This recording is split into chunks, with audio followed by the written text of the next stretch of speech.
at Human Fashion Academy. So today we are going to be talking about Ashwebi. Are we excited together? We are talking about Ashwebi today. So, okay, all right. So I actually want this class to be an interactive one in which we are going to be learning, and as well we are going to be teaching ourselves one or two things. So basically, let's talk about I think we know what Yoruba means. Yoruba is a tribe in what? It's one of the tribes in Nigeria. Are we here? We have the Yoruba, we have the Hausas, and can I hear you? Igbo. All right. So if you are Igbo, can you just see your hand up? All right. Yoruba come. So the term Ashwebi is coined from two Yoruba words, also meaning clothes and what? And Ebi. Like I said, Ashwebi is coined from where? Two Yoruba words, also meaning what? Clothes and family. Thank you very much. So the Ashwa is the clothes part. Why the Ebi is what? The family aspect of the whole thing. So, which means what? Which means family, like you just said right now. The tradition was developed as a means of what? Of identification for relatives. Are we all here? Please, you can put down your camera because this is going to be recorded, and I think everyone is going to have a copy of this. Is that clear? Yes, sir. All right.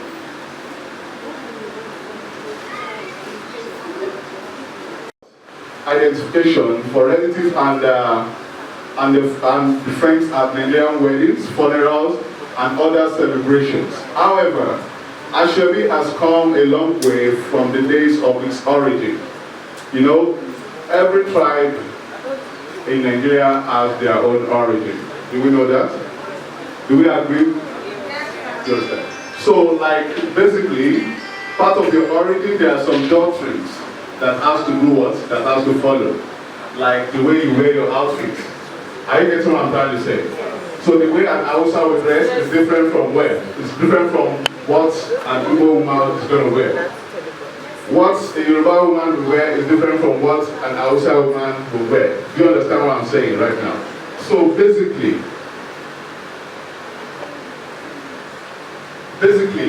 when I'm trying to explain to us, like, I think from the origin of Ashwebi itself, there are ways we dress. Do you understand? But when we are now talking about the Ashwebi itself, we are talking about mainly the Yoruba aspect of it, which is now being embraced by what? All other tribes in Nigeria. Are we here? So basically now, it's now a phase no longer restricted to the Yorubas, but cutting across all cultures in Nigeria, especially major tribes like the Igbos, Edos, among others. The custom has grown from just family members of the celebrants to friends, colleagues, and acquaintances, wearing it as a form of support and solidarity. So basically, I don't know, maybe you've been attending events recently. We've been attending events, right? Yes. All right. And I don't know, maybe we've been noticing a kind of outfit that is going to be a collective thing. Do you understand? Like, you're seeing all the friends of the bride wearing the same thing and wearing maybe an headgear or something. I think you understand what I'm trying to say. So basically now, it's now a uniform thing that has to go, or the things we have to do whenever we are making or we are having any event. Are we here? So what I'm trying to explain to us right now is that we are wearing the custom has now grown not just from what? The family members to celebrants, to colleagues and their partners, and wearing it as a form of what? As a form of support To where? To who? To the celebrant itself. Are we here? So that is just the purpose of like, okay, I'm identifying myself with what? With the bride. Or I'm trying to identify myself with what? With the groom. Like, okay, all the friends of the groom is going to get maybe a same fabric and it's look like same styles of anything they are trying to make. And it's going to be looking colorful and what? And unique. So now it's an act of love, far from merely being a way to show relation to the celebrant. Because basically, I can't want to like have an event now and I sell fabric or my ashwebi to you. You have to be able to like, okay, show a sign of love for you to be able to help me wear it. Is that true? Is that true? Yes. So basically, it's not just like, okay, I actually want to like identify myself with this person. I have to like, okay, it has to be a level of relationship between us. Like, I have to be the kind of person that really like you before I can do something like that. So that is just that's just the main reason for this. So it has enveloped to making a statement with plain uniform attire, like I just explained to us. It may be a uniform attire that they are going to be using, or basically it may be a uniform design. Are we getting this? So basically right now, like someone just asked now that what is ashwebi to me. I think this is explanatory enough for us to understand how it started and what we call the ashwebi itself. Are we here? Yes. So thank you. So the next thing I'm going to be talking about now is the fabric sourcing. Are we here? When we are talking about ashwebi, we have different types of fabric that we can use to make the outfit. Fabric sourcing, thank you. So basically, if I want to make a design, definitely I will have to do what? I have to look for the fabric that suits the design I actually want to make. And we've classified some type of fabric for us, and we're going to be showing us how they look like so that we can know what to do with them. So firstly, I have what here? I have brocade. Do you understand? And another thing we have here is the beaded what? Mesh. The beaded mesh. So let's go to this. I want to be showing us serially so that we understand how it looks like. So on this part here right now, we have what? All these categories that I have here. What does it look like? Interactive classroom. Is that? Lace. So when we are now talking about lace, we have different type of what? Lace. Like here, we have what we call the paper lace. Are we here? We have what we call what? The paper lace. And here we have what we call the feathered what? Lace. Here we have what we call the flowered lace. Are we getting what I'm trying to talk about? So another thing here is what we call the tulle lace. Mainly, you can see that this is more of what? This is more of net. Are we here? This is more of what? Net. Alright. So basically, we have different fabric for this. I'm just trying to show us some of it so that we can be able to like understand how it looks like. And so basically, we talk about lace fabric right now. And I just show the category under that. And the next thing I'm going to be talking about now, you can see what we have here. We have the actual Ofi. What is actual Ofi? Okay, actual Ofi is a traditional fabric in Yoruba land. Are we here? It's a traditional what? Fabric in Yoruba land. Basically, its origin is actually handmade, but I think right now they've started using, I don't know, I think there's a machine for that right now that they use with it. So another thing we have here is we have actual Ofi and we have the actual OK. Both of this fabric actually are from Yoruba rain. They are what? Alright, so the next one we have here is the cashmere. Basically, now I think, like I told you in how it started, like there's rebranding in Ashebi styles right now. Are we here? There is what? Rebranding in Ashebi styles right now. Like now, basically, all these fabric are meant for our English styles, but now we use them for what? For Ashebi. Because with Kashmir right now, I can make something like what? Like an Agbada outfit. Are we here? I can make something like an Agbada, and I can make something like a kaftan. You know what the kaftans look like? Alright. So I can't call what I'm wearing a kaftan, I can just call this a tunic top. You understand? So, and this outfit I'm wearing, I can actually wear it to any event as well. So far, it's actually looking like a native outfit, and complementing it with what? Probably a cap. It's going to go a long way. So next one we have here is the Italian cotton fabric. Italian cotton fabric as well can be used as something like a kaftan for meal. Are we here? A kaftan outfit is an outfit that comes in a long what? Form. Maybe like from shoulder directly to what? Close to the nail length. Are you understand what I'm trying to say right now? So, and mostly they come with what? With long sleeves. So, another one here is the Duchess. How many of us have seen a Duchess fabric before? Hello?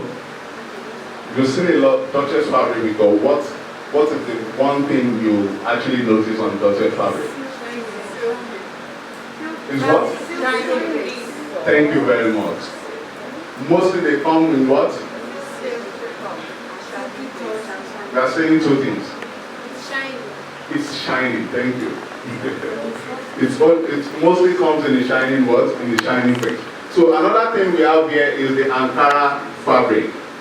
Majorly, all the events now, they used to say something that, like if you don't eat Ankara, if you don't have Ankara, there's no seven for you. So basically, I think we understand, everybody has seen what Ankara fabric looks like. So, and another one is the organza. Organza fabric are mainly, it's more of, let me just call it, it's like a poly fabric. You understand? So it's actually something see-through, and then mostly it comes shining and silky. Thank you very much. So basically, you may not decide to use your organza all through on your fabric, but it's going to appear in some strategic area of your design. Do you understand? Maybe like the sleeve, maybe you want to make a ruffles on the outfit, so you can actually use the organza for that part. So another one here is the article fabric. Article fabric is mainly for what? Is that true? Is that true? No. The article fabric is mainly for what? The male and female. You understand? Like I want to make a kaftan for female right now with embroidery. You understand? I can use the article fabric. Am I making sense?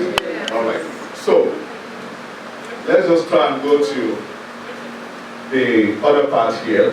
And another one, we have the silk, we have the what? The George lace. Have you seen the George lace before?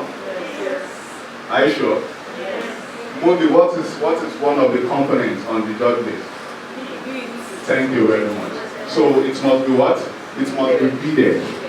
Are we here? It must be beaded, mostly. Do you understand what I'm trying to say?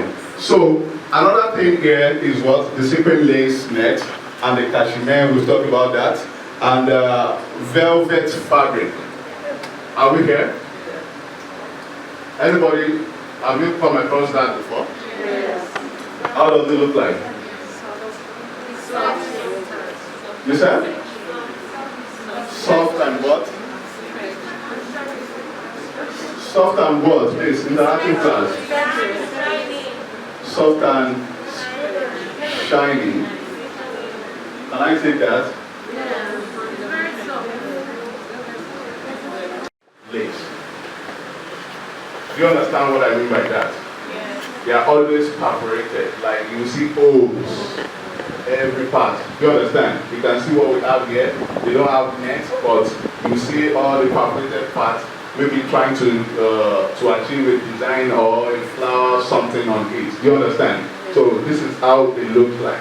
So right now, I'm going to be talking about the materials needed for the Ashwebi style. Are we there? The materials needed for the Ashwebi styles. I have them lined up here, which is the lining, the bra cup, the zipper, the eyelet ring and what? And the plier, crinoline and the body, fusible interface fabric, loops, body case, threads, sewing machine of course, and what? Appliques, trimmings. Are we here? So when we are talking about all this, I would actually like us to see some of them so that we can understand how they look like. So let me start from here. Basically, your eyelets. Where do you see your eyelets on Ashwebi? At the back. Are we here? And what is the purpose?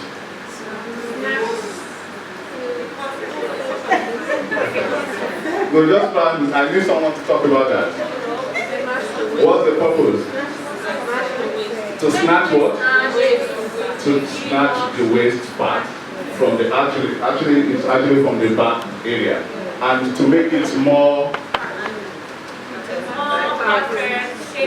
Thank you. To make it more perfect, and let me just use the professional word. To make it look more professional. Are you getting what I'm trying to say? Yes. There's no way you can put an eyelet at the back of your outfit. It won't really look that. It won't really look nice. You understand? You'll see the perfection there. Everything will be there. So this is what we have as the rings. Are we here? We have the rings and we have what? The pliers. So they come in different sizes. Do you understand? We have the smaller one, we have the bigger one, depending on what or the area actually you want to use it for. So another type of fabric that I have here is the elastic fabrics. Elastic. So what is the purpose of elastic on your outfit? Very comfortable. To make it. So basically, the purpose of elastic is actually to snatch what more excess on your design, on your outfit, mostly.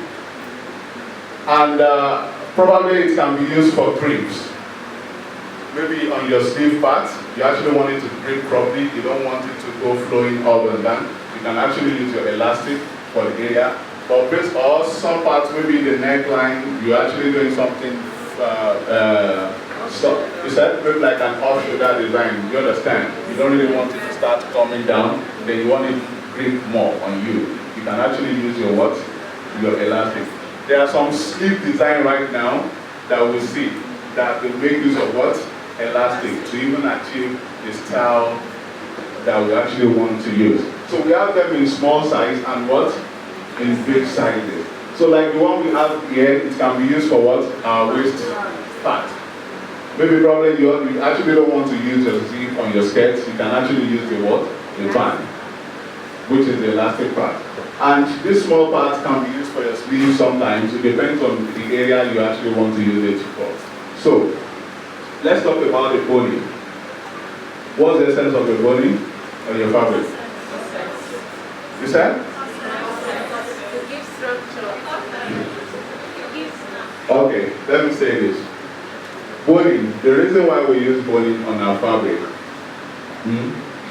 is actually for our style lines. It's actually for what? So when I'm talking about a style line, I'm still talking about the fitting on your fabric. Are you understanding what I'm trying to say? So you can't talk about corsets without the style lines. Are we here? So why are they together? It's because under the style line, I have what? My body. Are you getting it? Because it makes it more fitted on you. If you are putting body on any outfit, you won't see the outfit squeezing up. You understand? On that area. For instance, I want to put the body from what? From the waist down to the bust area. There's no way you can see a fold up or a squeeze up on that area. It's going to make it more fitted and straight. Are you understanding what I'm trying to say right now? So we have different types. We have what? We have the plastic body. And we have the what? You said? We have what? The plastic body, which is And another one we have is the sewable one that we can actually stitch on them. And we have one that, okay, like this now. You can actually stitch on it directly. And we have one that you can actually stitch on them. That is a complete plastic, and it's very, very hard. All you need to do is just to create what? Create a casing for the body and just put it in directly. So on this part we have the bust cup. Are you familiar with this? Yes. As a female, we have to be familiar with it. Definitely. So the bust cup comes in different sizes. Are we here? Yeah. We have what we call the half cup. We have what we call the what? The full cup. You understand? It now depends on the style or what you actually want to use it for. So the half cup is actually meant for some corset design. Maybe you actually want to do something like a tube dress. You understand? So you don't really need to use a full cup, so that at least the half cup will push up the whole area and it's going to be looking nice on us. So basically the full cup mainly is meant for an enclosed outfit. Do you understand? Outfit that goes all the way to the shoulder part. Do you understand? So those are the outfits we use the full cup. And if you are using an half cup, maybe you want to make something off shoulder, maybe you want to make something of two. Do you understand? So all those outfits are nice, all those materials are actually nice on them. Like I said, they come in different what? Different sizes. Are you understanding what I'm trying to say? So for instance now, maybe you have got 32. If you go to the market, you're going to get the size.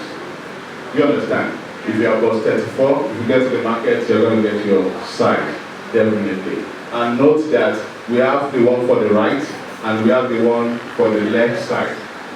Are you understanding this? Yeah. So for instance, you go to the market, they now give you two cups. You understand? There's probability they give you just for only one side, because they always have their numbers at the edge on the side. So if I'm buying this and this now, I will have the number of my size here and what? And here. If you have two numbers here, that means you are buying just for what? One side. Just for one side. Do you understand? So I want you to take note of that anytime you are going to the market, because most of the people selling it don't really understand that part. Do you understand what I'm trying to say? So that is that on that. So let's just check another one here. We have some interfacing here.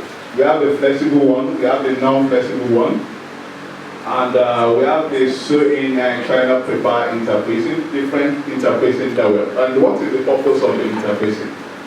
What is the purpose? You said? Are we here? The fabric. To do what? Make the fabric hair. Alright. So I just want to show us what is interfacing. So interfacing is a fabric which is used to make what? Certain part of the garment more stable, and it is used as an additional layer which is applied to what? To the inside of the garment. Are you understanding what I'm trying to say right now? So interfacing makes your fabric what? It makes your fabric what? Stable. And another thing it does is what? Additional what? Layer. Do you understand? Because there are some stitches we are going to be making now, or when we are dealing with fabrics. Do you understand? For instance, you are dealing with a silk fabric right now. It's actually it's always challenging sewing that kind of fabrics on your sewing machine. Do you understand? So the purpose of interfacing is to make it what? To make it straight. Once you put the interfacing, it's actually going to be looking a little bit more thicker, because I think our sewing machines like a light thick fabric. Is that correct? Yes. So basically now it's going to add additional layer to anything you are trying to make. And we have different types of what? Interfacing. Do you understand? We have different type of interfacing. So let me just try and show us some so that we can understand what we have here. So we have the flexible one. The flexible interfacing basically goes with your fabric, because they are more or less like your fabric. There's this popular stay we used to call an air stay. Are we here? There's a popular stay we used to call what? Air stay. You will see that it's more or less like what? It's more or less like fabric itself. So anything you put it on is actually going to blend up with the fabric. So, and the interface is actually, it needs what? It needs heat for it to stay together with your fabric. We have some that doesn't really need heat. Those ones are just sewed directly. We have some that you have to add what? Use it with your iron to make it on your fabric. So basically right now, let me just show you another one here. We have, okay, like I told you, like we have the sew-in interfacing. Those ones, all you need to do is to place it on your fabric and stitch what? Across, up through, to make it stand together with your fabric. Are you getting what I'm trying to say? So we have some, like this. This looks like the essay I talked about right now. You actually need to what? To use your, what's it called, iron to gum it on your fabric before you use them. So we have the double side fusible interfacing. Have we seen this before? Yes. What's this called? Thank you very much. So, and what is the use of this? To do what? To aim the edges. So basically, it's meant for it's actually meant for aiming, and at the same time, you can see what we have there, that the interface has an adhesive on both sides. What's the meaning of adhesive? Thank you very much. So like I want to put two fabrics together now, and I want them to be on the same, and I want them to be on the same part and intact. I can actually use what? The hemming gun to hold them together. So thank you. So the next part now is actually the fusible freeze interfacing. So I used to, okay, my students, I talk about something like, what's it called? Remind them this? Wording, yeah. So this kind of interface have just one spike, part of it, one side adhesive and the other side is just non-adhesive. You understand? So all these parts, you can see we have a thick one, we have the what? You understand? So basically, it comes in thin and what? And thick. You understand? So it now depends on what you want to use it for. So this kind of thing can be used for the bust part. Maybe when you are making a bustier cut or anything. So you can actually use this kind of thing for the bust area of your outfit. So the next thing I'm going to be talking about right now. Okay, let me just show us this. What is this? Crinoline. You understand? So, and what is the purpose? What do we use this for? So basically, it's actually for aiming of the, maybe you are making a skirt, or you are making a peplum blouse, you understand? Or probably you are making a home flare or something. So we actually need to use them so that it's going to be giving us enough flexible curves, you understand? At the end point of any outfit we are using it for. So, and another thing is the appliques. Are you familiar with this? Yes. So applique is just for your decoration on any outfit you actually want to make. It beautify your outfit, and then it close up some stitching lines. Like I stitch one part now, and I actually don't want anybody to notice there is a stitch on that part. You can use your what? Your applique to design the part. So, and we have the threads. We have different type of threads. We have the polyester, we have the rayon and the silk, and we have the what? The invisible thread. The invisible thread is mainly for what? Showing something invisible. It's mainly for what? You said? So probably if you don't want your outfit or your sewing to be a little bit too much tacky, you understand? You can actually use your invisible. It will make it because it blends with every colors of fabric. You understand? Yeah. So that is just the purpose of using the invisible fabric and thread. So we have the zipper and we have the what? We have different sizes, we have different use of zipper. We have the metal one, we have the invisible, we have the one-sided and the double-sided what's it called? Zebra. And another one is the bias what? The bias tape. Do you understand? All these materials are used in finishing. Are you getting what I'm trying to say?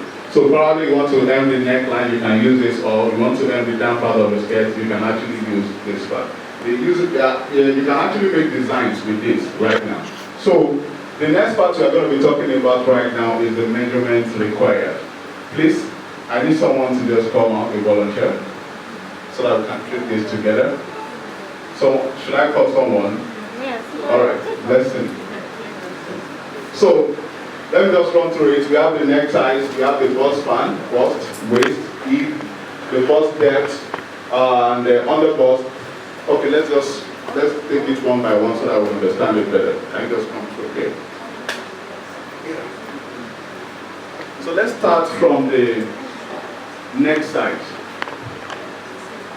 Sorry.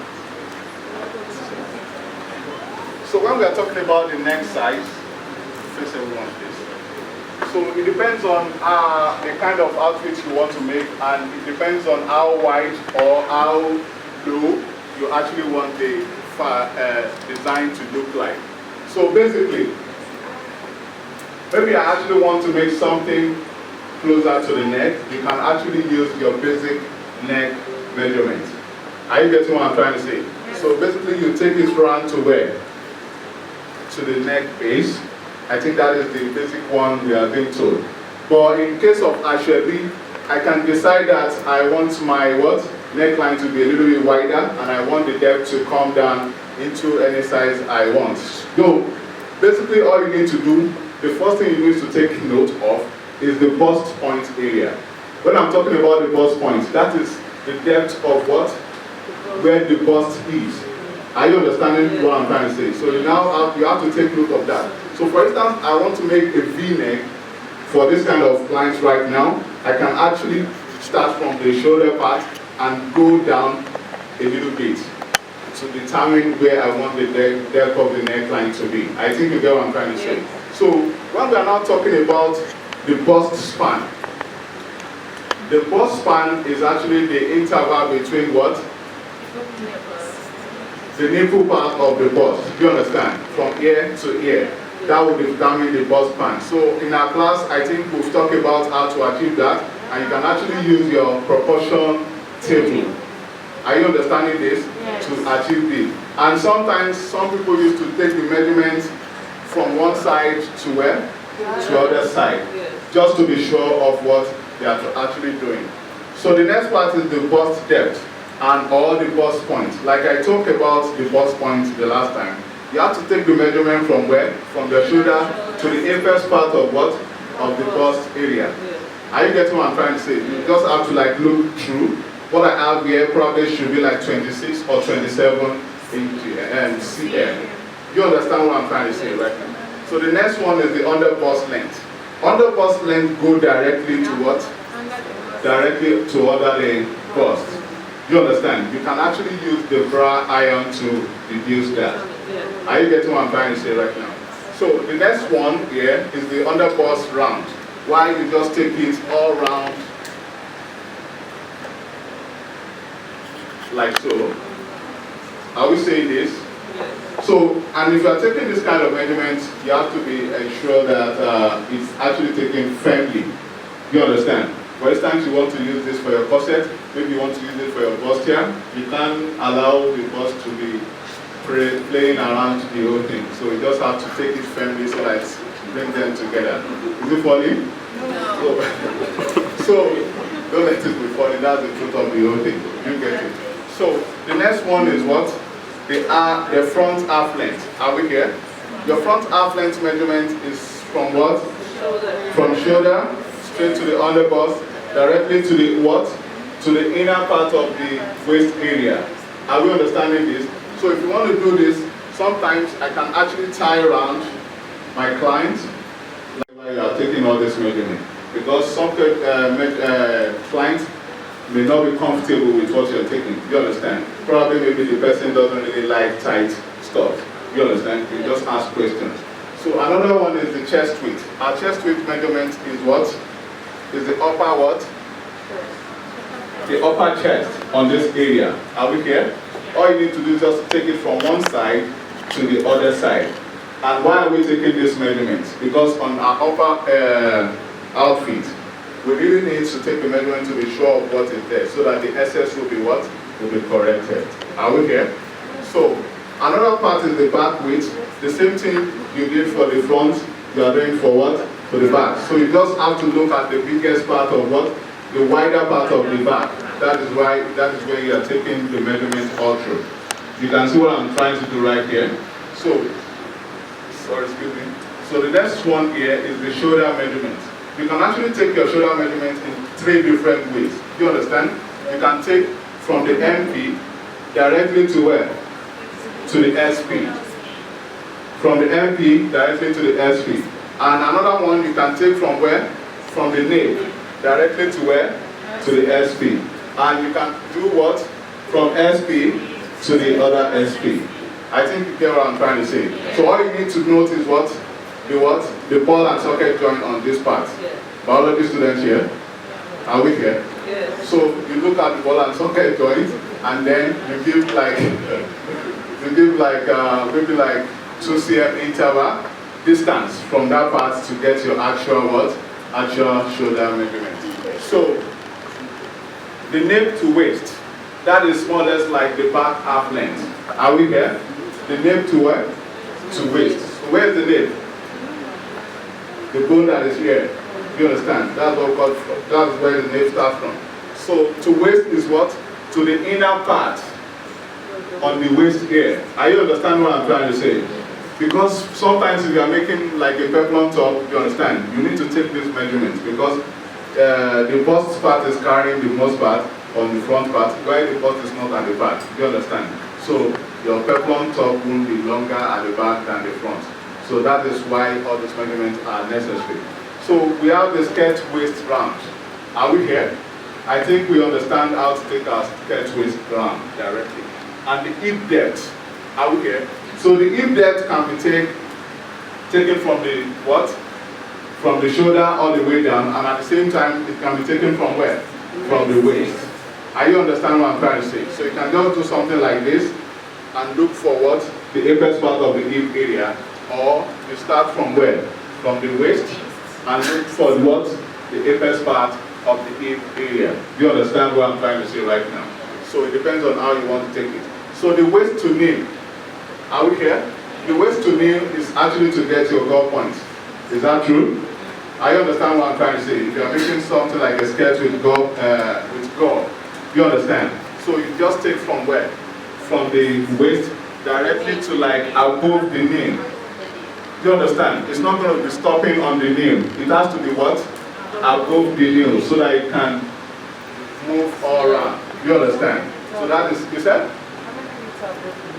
Basically, it depends on the style you're making, because I've seen some goal points that didn't go up from the nail, that didn't distance itself from the nail. So it now depends on the style you're actually making.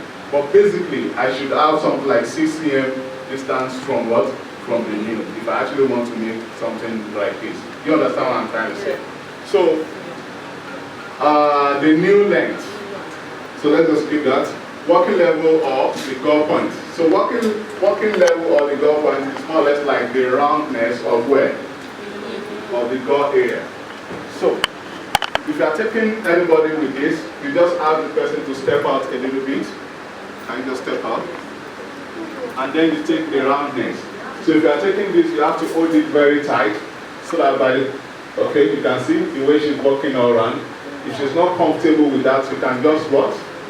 You can loosen it up a little bit. I think you understand the purpose of this. You understand? So the next one is what?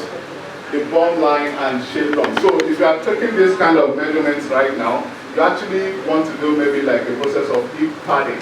You understand? It has to take, you have to take all the measurements round, which is the upper waist.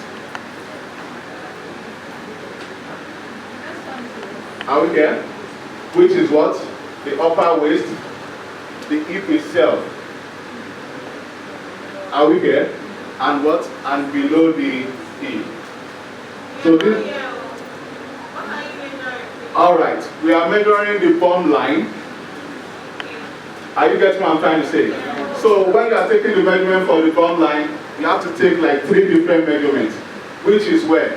Which is the upper waist, the lower, the hip itself, and a little bit below the hips. Why are we doing that? Just to make sure we get an intact measurement, correct measurement for what? For the like the measurement is set, the bum side. You understand? So we have to get that measurement right so that one part is actually not bigger than the other part, and it's always fitted. So the next measurement is what? The waist to where? The waist to floor. So when we are talking about this, maybe you want to talk about your skirt length. Are you getting it? So you can just take it from where? From the side all the way down. So if you notice something here, your clients maybe actually want to be wearing maybe like heel on maybe for the events or something. You have to make any measurements you are making, you have to be longer than the actual what? Actual length. For instance now, if you're wearing a heel to the event, you have to make any measurement you are giving. It has to be what? Much longer. For like what we have here, we can say our actual length should be like maybe like 110, and you have to do it all the way down. Do you understand? Or some of your clients may not even come with heels. Do you understand? So that's why I said you have to add what? Extra to any length you make on your client to make it achievable. So the next part right now is the full dress. So that is actually straightforward. If you're making a dress, start from where? The shoulder to the other bust, all the way down on how free actually you want it to look like. So another part here is the body rise. So body rise is mainly for when you are making what? Your trousers. You understand? You have to look for a flat surface, you sit down on it, and you take from where? From the waist to the end point. Are you understanding what I'm trying to say? Maybe you look for a stool or something, you sit on it, you take a measurement from where? From the waist to the end point. You understand? So the crouch length as well. The crouch length has to be taken from where? From the starting point, like so, to the ending point here. Are we here? Is that? Can she what? Okay, yeah, can she talk? So that is like you're taking the measurement from the starting point of the trouser, or probably where the person wants the trouser to start from. Like I want to make a jump, what's it called? High waist. Thank you very much. You have to start from there and head where you want it to end from. I think you understand what I'm trying to say right now. So the next one is the tie. Tie measurement has to be taken round. Are you seeing this? It now depends on the outfit you're making. Maybe it's fitted or something free. You ask questions while taking all this measurement. So the next one is the sleeve length and the round sleeve. So when you're taking sleeve length, your client has to be in this position. Are we here? So you take your sleeve length from where? From the nape directly to your desired length. Are we here? From the nape directly to where? To your desired length. Why are you taking it from the nape? So that you have an accurate measurement that goes with the outfit you are making. All you need to do with this is that, for instance, I have like, let's just have this. I have like 50. I want my sleeve to end here. All I need to do is just to divide my shoulder into what? Into 2 and remove that measurement from this full length I took. So the remaining one will serve as what? Will be our sleeve length. Hope that is complete. So the next one is the round sleeve, round length sleeve. Are we here? So when we are taking that, it's more or less like we are taking the roundness of every part, which is the bicep, which is what? The elbow part, and what? And the wrist part. Are you understanding what I'm trying to say right now? So if you are taking this and you don't want, your fabric is actually not stretchy, it's advisable you take the round what? Can you do this? So it's advisable you just take the palm round directly, so that any outfit you make with this is going to be what? You are going to be able to remove your hand and put it back in. So hope we get all this right? So I'll be calling up my colleague to do the next presentation. That goes into Ashwebi. So we are going to be discussing part of it here. So we are talking about the pattern drafting. After the measurement has been taken, we are going into pattern drafting. When it comes to Ashwebi, sometimes you get to use the knowledge of the freehand that you know. Sometimes, but majorly, I would advise you to use the pattern drafting. You can't go wrong with pattern drafting. You can't. The reason why you need to use your freehand is because the two works together. You can't trash one for one. They go hand in hand. So that is why you need to enhance on what you know, which is the pattern drafting, then acquire the skill of the freehand to be able to combine the two together. So we are moving to this. Excuse me, please. Normally in our class, the beginner's class, we have 5 basic bodies. Can we mention them? The sleeves, the bodies, but which of the bodies? Center front or center back? I told you we have 5. We have 3 listed here, but there are 5. So how do you know that it's 5? We have the center front bodies, we have the center back bodies, we have the center front skirt pattern, we have the center back skirt pattern, and we have the sleeves, making 5. 5 of these can give you anything you can think of, anything you can imagine. With these 5, you have the power to create. Manipulation of basic bodies pattern to pattern or as the design requires. Manipulation of basic skirt and dress pattern to a girl and mermaid pattern or as the design requires. Manipulating basic sleeves into different sleeves. Let me run through and let me explain. This is it. For you to get a dress, now I want us to talk. For you to get a dress, Ashwebi has discussed and then the pictures shown.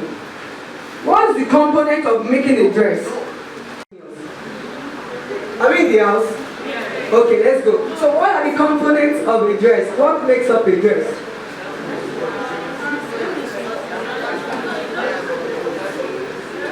No. I said, okay, let me rephrase the question. What are the basic patterns that makes up a dress? Executive students. Basic pattern that makes up a dress. Okay, I just want somebody to bail everybody out, just one person. Basic bodies, thank you. And the skirts, and the sleeve, thank you. Can we give a round of applause, please? That's it. So we have the basic bodies, which contains the center front and the center back. We have the basic skirt, which contains what? Thank you. And we have our basic sleeve. From there, you can start manipulating. You can start contouring. You can start bringing in your designs. Your level of creativity at this level will show. But before you start, manipulating, there is something that happens in the process of making these patterns. Once you have the script, then the next thing that comes to mind is contouring. Are you familiar with the word contouring? Yes. Oh, executive, they are answering me. So I think we'll just keep rolling, and at the same time we'll be coming back to beginners. We have what we call contouring. When you contour, from contouring you can start designing. When you are done designing, you can start manipulating. You can alter, you can fix in. When I say alter, you can plus or minus a design. When I say plus or minus a design, I'm talking about you adding to this design. Like what I'm wearing now, I can choose to want to put flowers. Remove this one here and put it somewhere around here. Or I should even add to it. That is alteration. I can add to it and add another flower to this place. That is when all of these things comes in place. Okay, like this. Thank you, Mr. Ayo. This is a jumpsuit with cape. Let me look at where we have okay, this is manipulation. This is before this manipulation comes in place, contouring has taken place. After contouring, you have your design.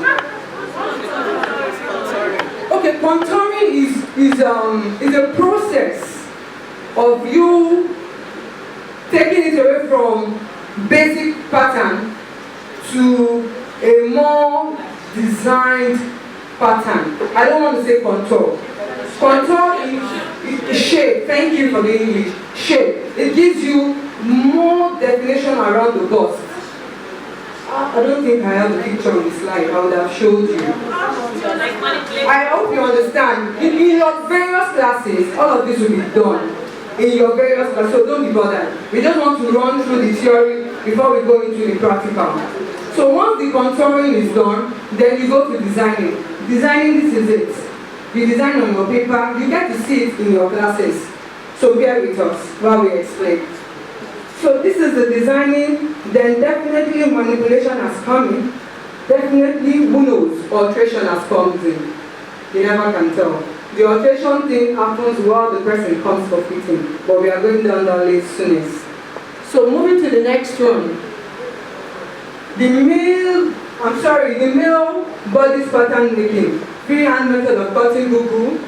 Basic trouser pattern, our basic trousers pattern. From the basic one, we can always design.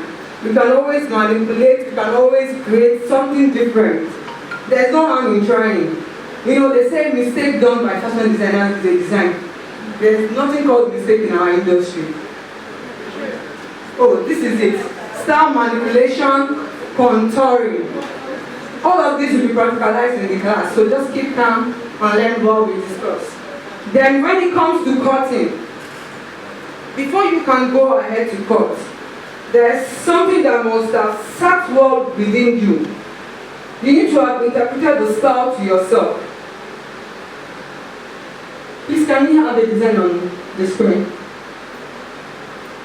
You must have interpreted the design to yourself. Oh, this design has, what do we have here, please? Next. Okay, what do we have here? A plain fabric. We don't know if it's bridal, we don't know if it's Duchess, we don't know if it's correct. But all of this is, you need to be sure, so that you don't tell stories, lullaby story to your customers. Then we have corsets. Can we see the corset? The construction is there already. We have nude nets. We have, okay, there's no trimmings in this one. Okay, this is another one. We have what here? Trimmings, corsets, nets. What kind of nets? Nude nets. Okay. Yes, we have padded leaves as well. Okay, how about this? We have velvet. Okay. Okay. Nobody has even mentioned the underlay. Do you know what we call the underlay? Nobody is very lace here. We are going to practicalize these things. When you have your lace, Mr. Ayo showed us different types of laces that we have. We have the lace, we have the mesh, we have the net ones that they just put small flowery designs on it. Trust me, some people wear it though, but if you know you're comfortable with it, why not? Rock it. But if you're not comfortable with it, try and get underlay. We call it, my Igbo people call it backing. What? Backing. The backing can be crepe, the backing can be bridal, the backing can be Duchess, can be satin. I think you are familiar with the word satin. Bridal satin. The hair that you put under your lace. That is what I mean by underlay or backing. So we have, when it comes to cutting, I was talking about cutting before we went to talking about this time. Cutting, you must have interpreted the style to yourself, know what you want to do, then pattern. When you pattern from your basic bodies, your basic skirts, manipulate your basic sleeves, haven't done that, then the next thing is, okay, I need to cut. When you want to cut, you need to calculate. Because this work, you can't afford to make mistakes. If you make mistakes, then be sure that you can get the fabric in the market. And there are some customers that they know when it is not theirs. It is the same thing, but they know. This thing has to do with personality. But you have to be very careful. Let nobody brainwash you that it is hard. When it comes to designing, it is not hard. It's a thing of the mind. It's a thing of determination that this person has done it. I'm going to do better. So Ashwebi or no Ashwebi, don't let it feel I'm not going down that lane. My dear, there is money in Ashwebi. There is so much money in Ashwebi. So don't get it twisted. So you just need to put yourself together. Okay, I need to cut the lining first. I need to cut the bridle first. I need to cut the bust side. And when you're cutting, bear in mind every other part, when I mean every other part, when you are cutting this side, assuming this is the design you want to do, on your fabric, remember to add half-inch allowance. That's the 0.5 centimeter. When it comes to cutting, add your allowance to 0.5 centimeter. Every other part that I mean, please hold on to other parts. The other part is this place, 0.5.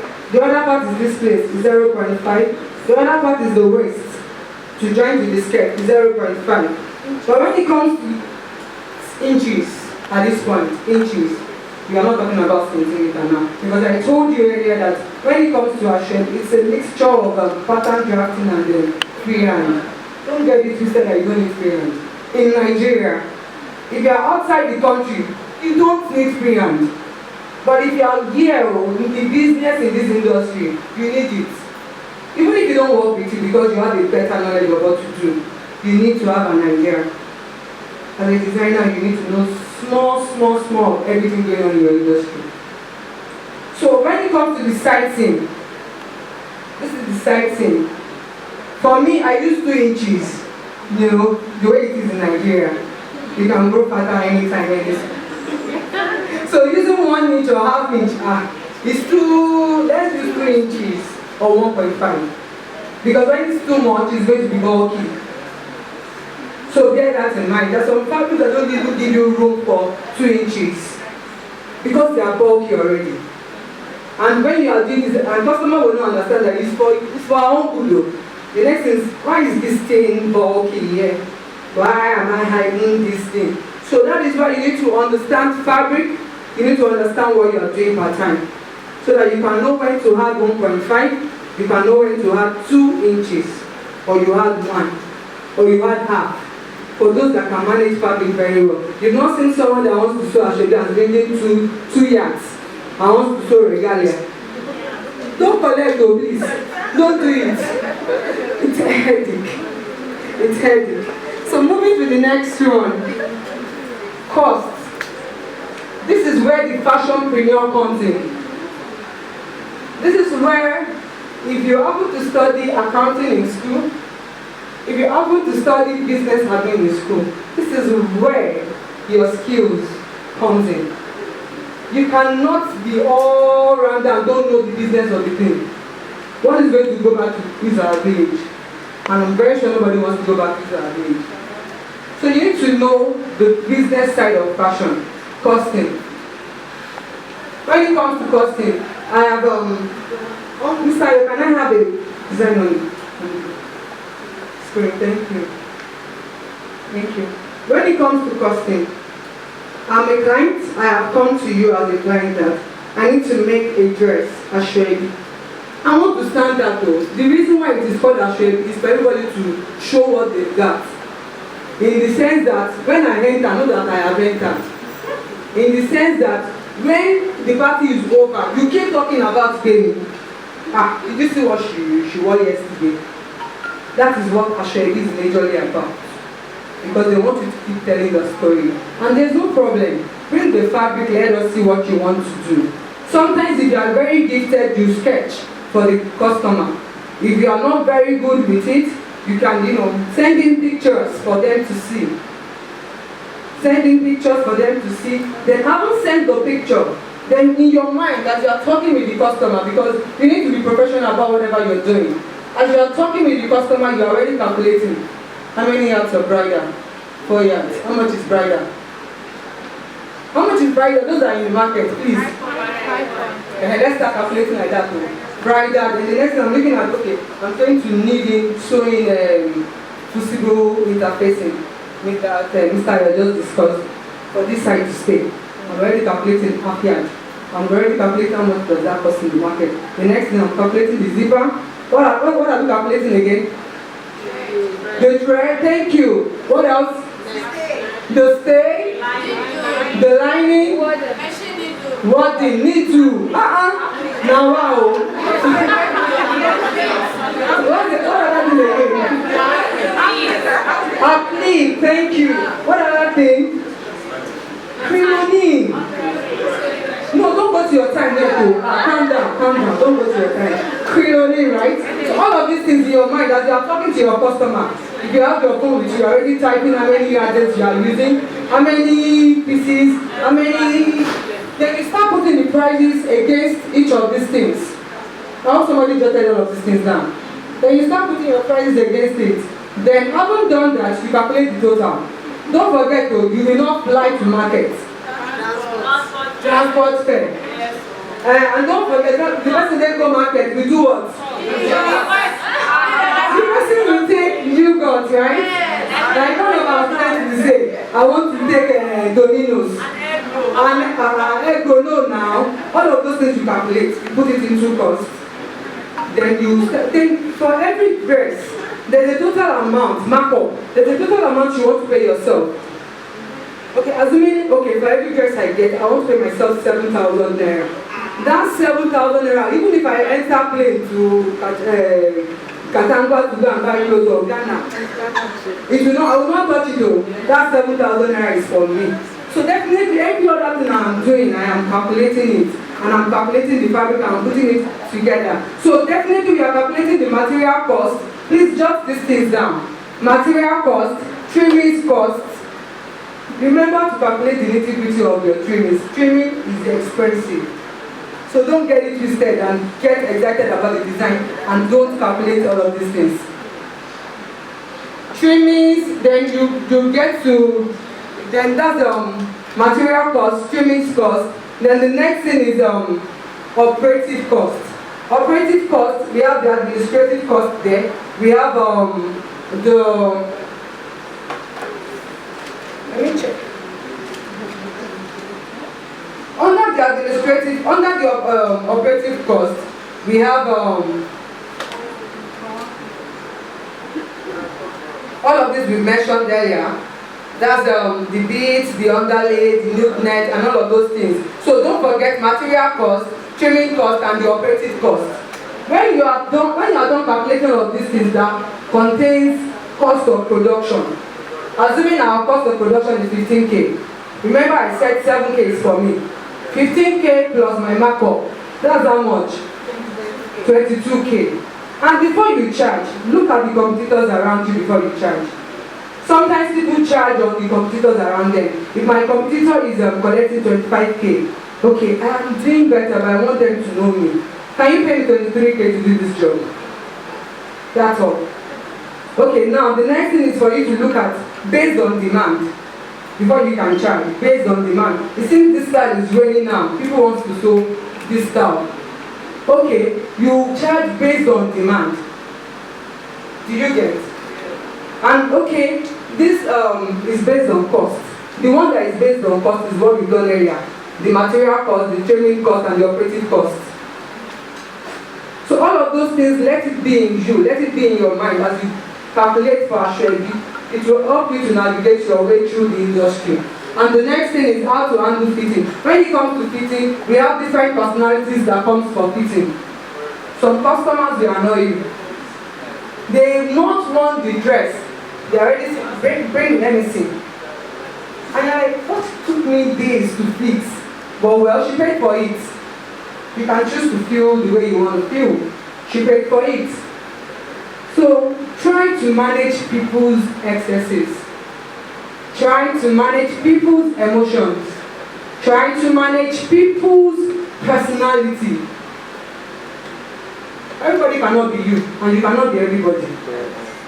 And sometimes when they wait, they're like, oh, you really tried, I like the thing, wow. Then the next thing they bring out their phone, they start doing the video. Do you understand? So you need to know how to manage customers when it comes to fitting. The reason why it is called fitting is because there can be one or two things that you need to fit.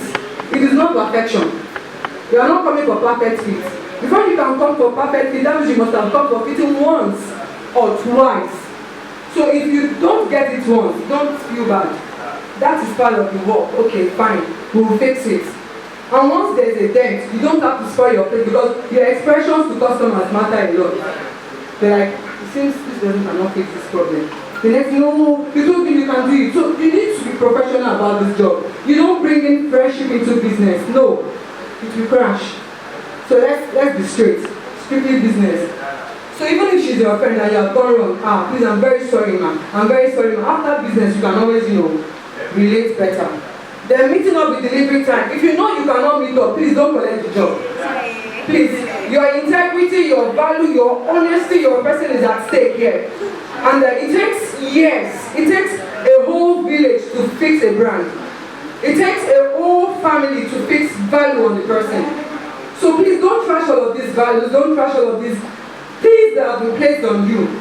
Actually, some people actually work on themselves to have those values. And I know that you know what it takes to place value on yourself. So if you know you cannot meet up, please don't. But if you can meet up, check your balances. Check your plus and minus. Check with your in-house people. When I mean in-house, you can't do this work alone. Check with your tailors. Check with your production manager. Check with the accountants. And check with the manager. Who are we delivering to this week? Can we collect this piece and deliver in 2 days? If she tells you no, please, don't be greedy to collect money. See, your value is even much more than money.